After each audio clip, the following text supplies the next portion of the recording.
Python iterations using for.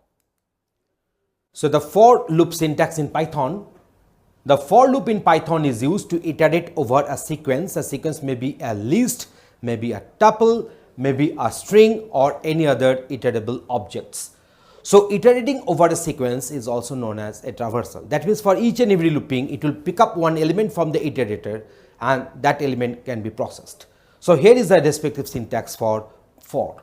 So for val in sequence, don't forget to give this colon here, and if you give this colon, then automatically the next line will have some indent here.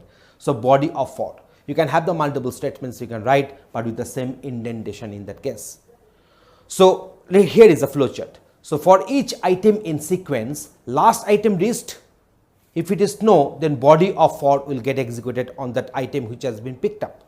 If the last item has been reached, then it will exit loop. So in this way, the respective flowchart will be working on this for loop syntax in Python. We can also do this one using the range function.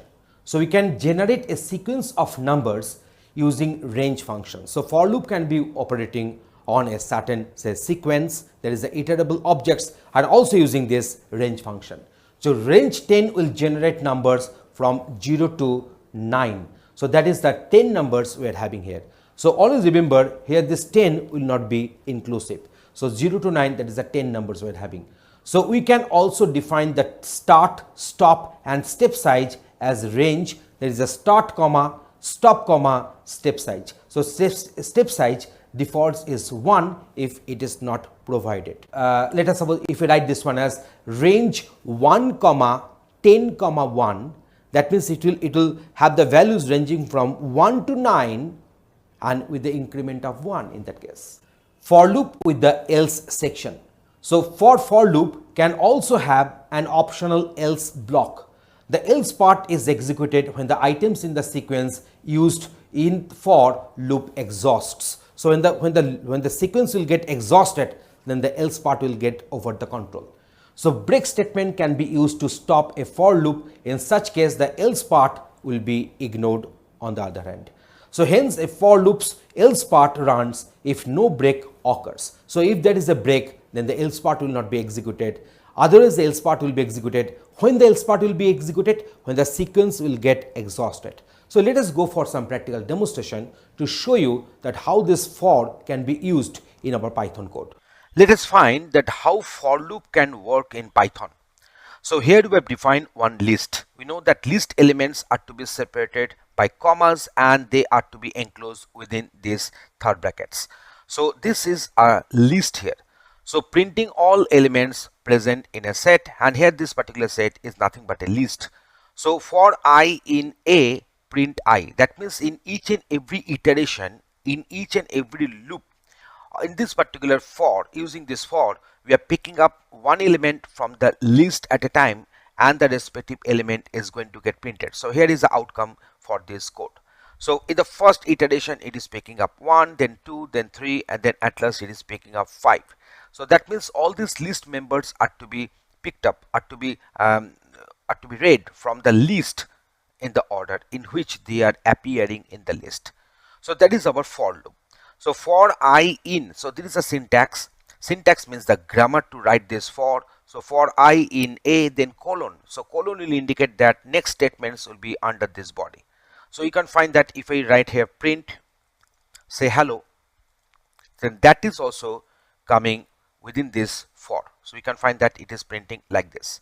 So I want to print this 1 and hello side by side. So we can go for this. Int is equal to null. You can write this one and then you can print this hello. So what will happen? This 1 and hello will get printed in the same line. So you can, in this way, you can write so many different statements with this indentation to indicate that all the statements are within the for block. Let us go for the next one. Here we are using for but using this range.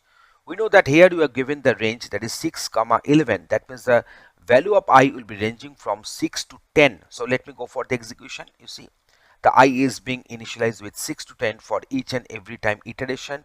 After that you can put some step value. So here the step value is 2. That means the increment value is 2 here.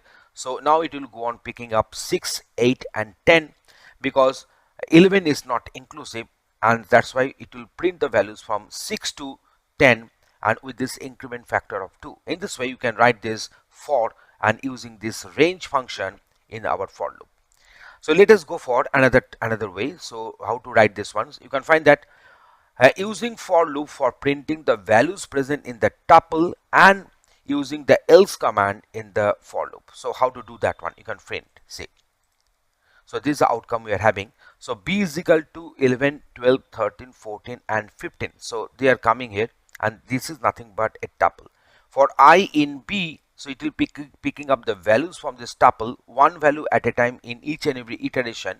And when this particular tuple will get exhausted, then else block will get the control, and then printing completed, that message is going to get printed. So that is another way to write the for loop in our Python coding. So in this demonstration, we have shown you that how to write for in our Python code to have some block to get executed repeatedly for multiple number of times. Thanks for watching this video.